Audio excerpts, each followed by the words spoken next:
Gimana guys, udah baca chapter dari Boruto ini belum? Keren gak? Oke, kita review banyaknya hal menarik tentang kejadian kedatangan Ishiki ke Konoha. Siapa sangka, ternyata Konoha memiliki tempat penyimpanan rahasia.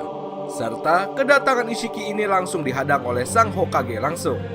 Puncak menariknya chapter ini sebenarnya bukan itu. Ya, karma Boruto yang memukul mundur Ishiki ke dimensi lain.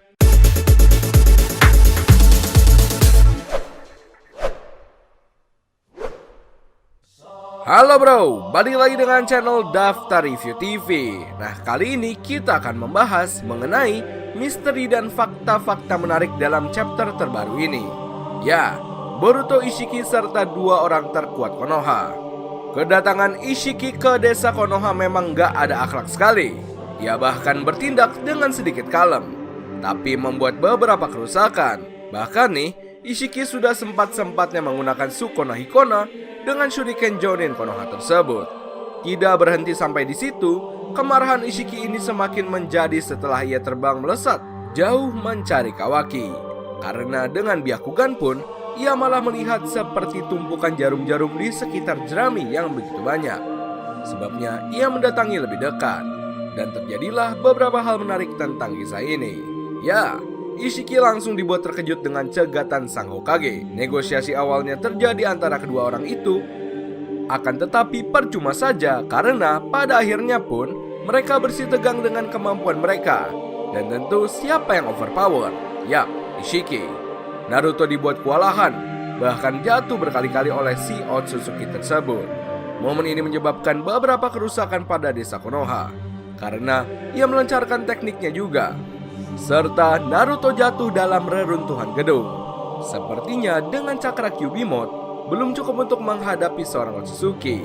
Lalu tiba-tiba sebelum Ishiki mencoba menendang Hokage dari atas, tiba-tiba Ame no Teijikara menyelamatkannya dan memindah posisi antara Otsutsuki tersebut dengan Uchiha Sasuke yang datang dengan terlambat membantu Hokage. Kedatangan Sasuke tentu juga membuat Ishiki mengingat momen di mana dua orang ini dibuat babak belur, apalagi Sasuke ketika dalam mode tubuh Jigen. Ishiki sendiri bahkan penasaran apa yang dilakukan Sasuke untuk menekannya dengan kemampuan kombinasi Shuriken atau Kunai. Sampai pada akhirnya ia melemparkan katananya dan celing, pedang tersebut mendadak jadi Boruto dan siap dengan karma aktif di tangannya. Ya, Sasuke menggunakan semacam Kawarimi no Jutsu dengan benda pertukaran tubuh manusia.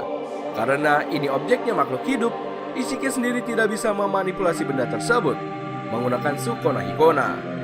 Dan di saat Ishiki terkejut, Boruto membuatnya semakin terdesak, di mana kekuatan karma Momoshiki memindahkannya secara paksa Ishiki ke dimensi lain yang bahkan ia sendiri belum pernah mengunjunginya.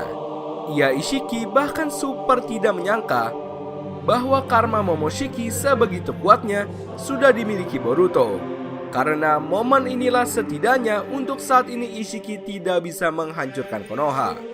Nah, menariknya nih, setelah kejadian ini, Ishiki sepertinya sangat khawatir dengan kemampuan karma Boruto. Bahkan dia sampai heran berapa banyak kekuatan Momoshiki tersebut. Ini tentu menjadi salah satu scene menarik di chapter ini, di mana mungkin saja Momoshiki bisa mengambil tubuh Boruto lagi, sama seperti saat menghancurkan Borokara pada peristiwa lalu. Bakal tambah menarik nih kalau bisa melihat kedua perbincangan antara dua Otsutsuki. Sebelum lebih lanjut, kita akan tarik kembali momen di mana Boruto bisa terlibat padahal ayahnya melarang untuk ikut campur. Ya, rencana dan info dari gurunya Uchiha Sasuke. Boruto secara logika memang adalah karakter utama di serial ini. Namun beberapa saran-saran dari gurunya Sasuke membuat cerita ini semakin menarik. Saat itu Sasuke mengatakan dengan jujur bahwa dengan adanya Naruto di samping Sasuke, ia tidak yakin bisa menumbangkan Ishiki ini.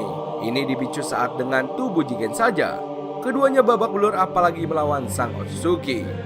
Tapi menariknya Sasuke mendapati info dari Mitsuki dan Sarada dahulu tentang perubahan tidak biasa pada karma Boruto saat menyelamatkan sang Hokage. Sasuke menganggap bahwa itulah adalah ulah dari Momoshiki dan Boruto juga semakin yakin dengan penjelasan Amado kemarin. Yang dikhawatirkan Boruto adalah ketika karma tersebut aktif lagi dan ia tidak bisa mengontrol tubuhnya. Ia takut kemampuan tersebut akan melukai teman-teman dan orang di sekitarnya. Boruto menganggap bahwa di mod itu serasa ada orang yang menggerakkan tubuhnya dan ia hanya bisa melihatnya. Harapan Boruto hanya ingin kekuatan tersebut bisa segera ia kontrol dan dikendalikan. Jadi disinilah peran Sasuke. Sasuke sudah merencanakan semua itu dan ingin mencobanya. Kejadian ini dibarengi dengan semangat Boruto setelah ia dipinjami lagi ikat kepala yang tercoret tersebut. Ini adalah kali kedua di mana Boruto akhirnya menggunakan ikat kepala milik Sasuke tersebut. Jika mengacu dalam kisah Boruto sendiri, akan ada momen memang jika Boruto ini menggunakan ikat kepala Sasuke di masa depan nanti. Menariknya di momen ini, sebelum diberikan ikat kepala tersebut, akhirnya Sasuke sebagai seorang guru meyakinkan muridnya dan mengatakan untuk mencoba trik tersebut dan menggunakan kemampuan karma Boruto. Ini sedikit beresiko memang. Namun Sasuke meyakinkan siap untuk mengalahkan dan mengembalikan Boruto lagi dengan seluruh kemampuannya agar bisa sadar kembali. Dan apalagi sesuatu buruk terjadi. Sebagai seorang guru, Sasuke mengatakan siap akan melenyapkan Boruto saat itu juga. Momen ini sontak membuat Boruto diam dan ketakutan. Namun Sasuke kembali meyakinkan itulah tugas seorang guru dan tidak bisa dilakukan oleh ayahmu. Perkataan ini membuat Boruto sedikit lega setelah Sasuke kembali meminjami ikat kepala tersebut, seperti saat menyelamatkan sang ayah dari Momoshiki. Dengan ikat kepala tersebut, Boruto mendapati semangat kedua kalinya menghadapi seorang Otsutsuki, seperti saat ujian Chunin, dan diberi kepercayaan lagi oleh Uchiha Sasuke. Boruto berjanji akan membuat rencana ini bekerja sesuai yang diharapkan gurunya. Kemudian kedatangan Sasuke siap membuat Ishiki kebingungan dengan trik dari pengguna Rinnegan ini. Sampai di suatu momen memang Boruto mengejutkannya. Akan tetapi yang membuatnya lebih syok lagi, Ishiki tidak menyangka Boruto menggunakan power cakra yang dimiliki oleh Momoshiki. Itulah alasan kenapa Boruto sendiri dahulu bisa dibuat hancur berkeping-keping. Otsutsuki yang awalnya datang dengan tenang, kali ini setelah masuk ke dimensi lain menjadi lebih panik. Kenapa bisa seperti ini? Bahkan dia sendiri tidak tahu tempat seperti apa yang dibuka oleh karma dari Boruto. Yang jelas, ini Ishiki belum pernah berada dalam dimensi satu ini. Masih menariknya lagi nih, Sasuke memang sebagai seorang guru langsung bergegas menenangkan Naruto dan langsung mengikutinya dengan cakra Boruto. Rinnegan Sasuke lagi-lagi bisa membuka gerbang dimensi dan akhirnya menemukan Boruto dan Ishiki sialan tersebut. Kali ini kondisinya berbeda, di mana 3 orang bisa saja menghadapi 1 orang Otsutsuki. Tapi jika kita amati setelah dimensi lain tersebut dan kedatangan Naruto Sasuke, garis karma di mata Boruto juga mendadak hilang dan tak muncul lagi. Meski membuat kekhawatiran dari sang ayah, namun misi ini sukses memindahkan Ishiki keluar dari desa. Konoha aman saat ini. Lalu pertanyaannya di mana Kawaki disembunyikan? Nah inilah yang kita sebut tadi, Konoha ini memiliki shinobi kuat dan penuh akal tidak hanya Boruto. Sai, si pemimpin Anbu sekaligus dari 2 organisasi Anbukara, dan Konoha hafal betul soal letak dan tempat persembunyian sekuat taktis tersebut. Dalam organisasi Anbu Akar, ada ruangan bawah tanah yang jarang sekali digunakan, bahkan shinobi Konoha hanya sedikit yang tahu tempat itu.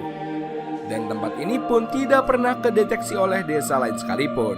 Ini tidak mengkhawatirkan lagi setelah perkataan Sai, di mana tempat ini juga memiliki sistem proteksi tinggi dan tidak perlu dikhawatirkan perihal Byakugan dari Otsutsuki. Rencana Sai membawa Kawaki ke ruangan Anbu tersebut memang cukup menarik dan tepat, di mana bersama dengan Shikamaru dan Amado, ia pergi ke tempat tersebut. Jadi untuk saat ini Kawaki masih aman berada di Konoha, di bawah penjagaan Sai dan para Anbu Konoha. Memang, di chapter ini kita belum melihat peran dari shinobi andalan yang masih muda, seperti Konohamaru atau bahkan Moegi. Namun lebih dari itu, kedatangan Ishiki ini sudah mengembalikan nama-nama yang terkenal dahulu di Konoha. Salah satunya para pasukan Anbu. Chapter ini masih meninggalkan banyak pertanyaan tentang kejadian selanjutnya soal pertempuran dalam dimensi lain tersebut, serta apa yang sekarang ada di pikiran Ishiki, sampai-sampai ia sangat marah dengan kelakuan yang dibuat makhluk tersebut. Entah itu Boruto, Sasuke, atau Naruto sendiri, atau bahkan Momoshiki. Jika next akan ada obrolan dari dua Otsutsuki yang berlawanan, kami pikir kisah Boruto sangat OP sekali, di mana akan membuat kisah Boruto Otsutsuki berhadapan dengan Otsutsuki lain. Apakah di pertempuran kedua ini dibantu Boruto, Ishiki bisa dikalahkan? Kita tunggu next chapter berikutnya. Yang jelas, setelah rilisnya chapter ini, akan kita berikan beberapa hal-hal misteri lainnya mengenai yang terbaru ini. Tapi sekarang Boruto berhasil membuang Ishiki ke dimensi lain tentunya. Bagaimana menurut pendapat kalian? Nah, itulah tadi pembahasan mengenai fakta dan keseruan chapter terbaru ini. Ishiki jatuh ke dimensi lain. Oh ya, kita mau infoin juga nih. Kalau kalian mau beli produk anime macam jaket, kaos, dan lain-lainnya, kalian bisa kunjungi official marketplace kami, namanya Daftar Review TV Shop. Nah, ini udah tersedia di Tokopedia serta di Shopee. Dan untuk akun Instagramnya, kalian bisa kunjungi dengan nama hanzomaru.id. Nah, ini untuk akun Instagramnya.